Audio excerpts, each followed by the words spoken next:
Hi, everybody, and welcome back to Solving Trig Equations. We got cat danger warning. Um, I'm going to start out with some tips and tricks for today. When you're solving these trig equations, you want to look for funny business inside of the functions. So what I mean by that is like theta over twos or two thetas. We want to get rid of funny business. No funny business. If it's got squaring or multiple functions, you want it to equal to be 0 because they're going to behave similar to solving a quadratic. You want to use trig identities to make them all the same sometimes. You're not always going to do that. Um, Sometimes you want them different. Just want to do it sometimes. If you see you might be able to factor, do that sometimes. Doesn't always help you out. Now, one thing to note is that if sine or cosine is equal to anything bigger than 1 or less than -1, there's no solution. And reason for that is that idea that we did last chapter about how sine wobbles and cosine as well, that it wobbles between -1 and 1. So if you do any sort of work and you get sine theta equals 3, sine never equals 3. The highest it goes is 1. It never reaches up to 3. So it kind of gets stuck at 1. And that'll happen. Then you'll just say no solution. There's no solution to that problem because sine doesn't reach that high. Just kind of, I thought this might be a good idea. These are the examples that I'm going to do, and then the 3 problems you're going to do in that practice. All right, so my first problem here, this is similar to the problem in the warm-up, where I want to try to get it equal to 0. That was one of our tips from before. So I want to make this thing equal 0. It equals cosine theta right now. I don't like that, so I'm going to subtract a cosine theta from both sides. And so we get 2 sine theta cosine theta minus cosine theta, and that equals 0. Now, since there's a couple of those cosines, we can factor them out. So we can kind of reverse distribute. There's a greatest common factor of cosine theta. Lots of ways to say it. I'm going to do that.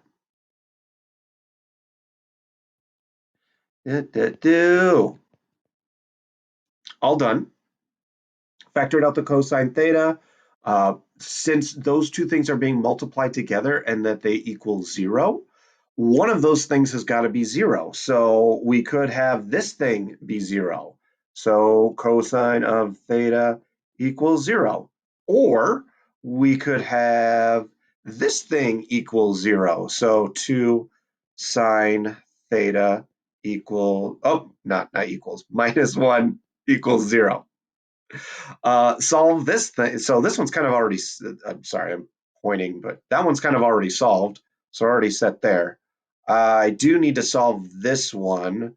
So I'm going to add 1 over here, divide by 2.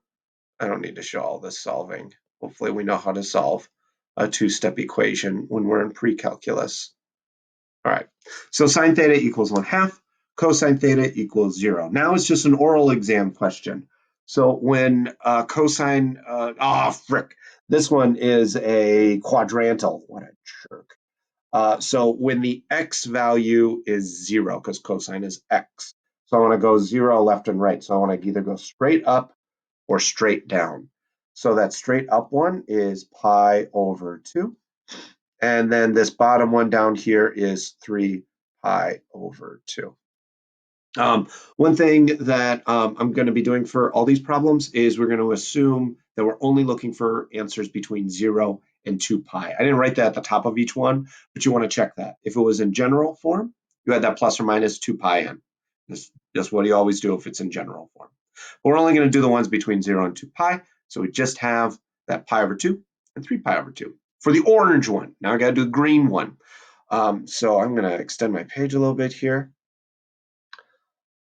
So where sine is 1/2, so I want where sine is positive, so that's going to be in quadrants 1 and 2. The sine that spits out 1/2, sine counts up, so pi over 6 is my reference angle. So my answer over here is pi over 6. And then the pi over 6 in quadrant 2 is 5 pi over 6. Done. So I've got 4 answers to this equation. We've got pi over 6, we've got 5 pi over 6, we've got 3 pi over 2, and we got pi over 2. All 4 of those are answers to this one. Yep. I'm going to do this one. So what I'm upset about with this one is, again, I'm going to get this thing equal to 0, but I'm noticing I've got sine and cosine. You can see that in the your turn problem as well. You've got sine and cosine. So that's bad. We got to deal with that somehow. Um, so we need to make everybody sine or everybody cosine is my recommendation. And so I'm looking right here at that cosine squared, and I want to make that into a sine is kind of what I'm thinking in my head. Let's go to our trig identity sheet. I don't have any half angles, so I don't want that. I don't have any doubles in this one. You have one in the previous one. You have a choice of these 3 of which one you want to use. Be smart about it. Choose the one that's going to make your life easiest. Oh, why is it all blue now? Whatever. Okay. Maybe if there. Okay. But we're not adding stuff. So, here we go. Squareds. We've got a cosine squared. And hey, we've got this thing. So we could replace that cosine squared theta with a 1 minus sine squared. And the reason we're doing that is we're trying to get everybody to be the same. We want all of them to either be sine or cosine when we're doing any sort of factoring. Otherwise, I wouldn't be able to, like, yeah, that was a bad sentence. So 1 minus sine squared theta. And again, I'm just pulling that off of my identity sheet right here. Cosine squared theta is the same as 1 minus sine squared. All right. I need to copy everything else. So this is all getting multiplied by 6 because the cosine squared was being multiplied by 6 plus sine theta equals 5. All right. So now we've kind of got a quadratic thingy that we've got a solve thingy. So we're going to distribute the 6 minus 6 sine squared plus sine equals 5. And now we're going to do something a little bizarre. You want to make it equal to 0, but you might notice that our sign right here is negative. And that's the squaredy one. And the squaredy one, we want the squaredy one to be positive. It makes our solving much, much easier. So while it would be, you could just kind of get it equal to 0 by bringing the 5 over. I'm not going to do that. I'm going to bring all of this to the other side, because then our squared will be positive and my factoring will be easier. So I'm going to have this thing be 0 on this side. I'd add a 6 sine squared to both sides, so 6 sine squared. I'd have to subtract a sine from both sides, so minus sine. And then we've got to subtract a 6 from that 5, so that 5 minus 6. So that gets us negative 1. And now I've got a thing that I can factor. So let's make them w's. 6w squared minus w minus 1. Let's make a little set thing here. So we've got 1 and 1. 6. I don't want to use 1 and 6. That probably won't work out well for me. So I'm going to try 2 and 3. 2w and 3w. Yeah. And then I want that negative in the middle, so I want the 3 to get the negative. So, and then this one to get the positive, because then I'll have a negative 3 plus 2, negative 1. That'll work out sweet. Now that I've done that, I'm going to get sine back in.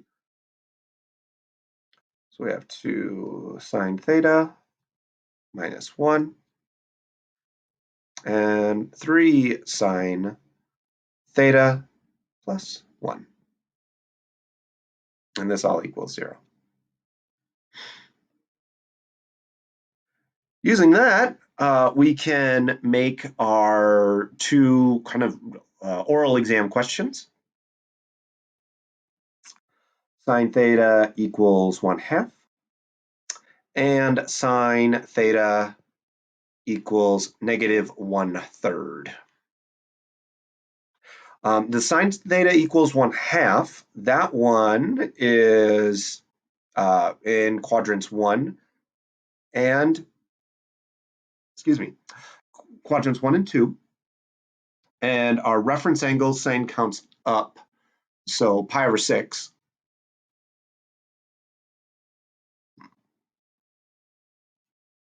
So our answer right here is pi/6, and our answer over here is 5 pi/6.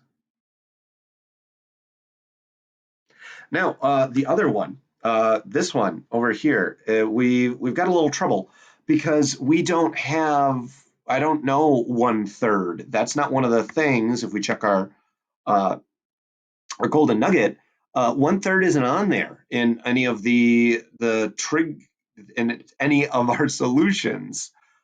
So we don't know that one. That's going to be some weird angle. It's okay. It's a good value because it's between -1 and 1, but I can't do that one in my head. So I've got to use my calculator to help me out.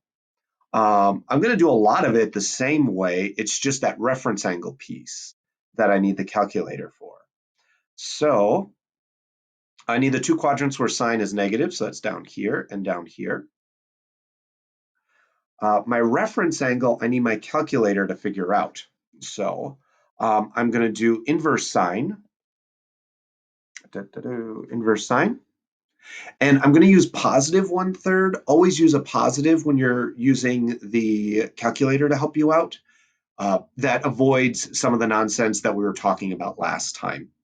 And you can get a more sensible reference angle. Otherwise, you get a negative value or a goofy value.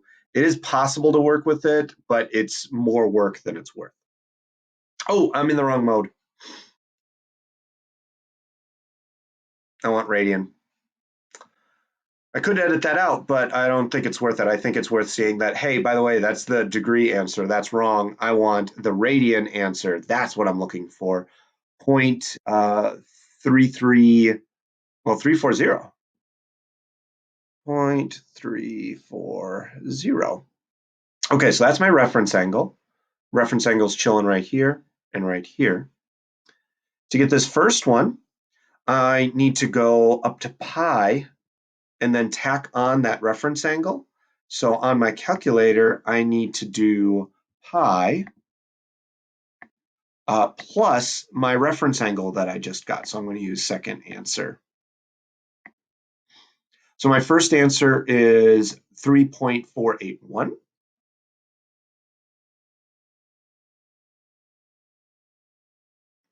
And my second answer is I've got to go all the way around to 2 pi, and then I got to back up my reference angle of 0.34. So I got to go all the way around, which is 2 pi,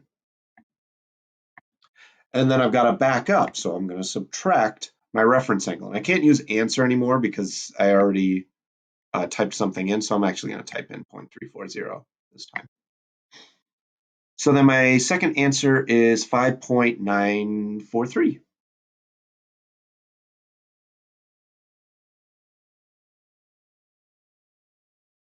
All right, and those are answers for this one. These two, as well as pi/6 and 5 pi/6. So we can get a mixture of these goofy decimal answers and exact answers. If you can get exact, give me exact. If you're forced to decimal, do decimal. That's fine.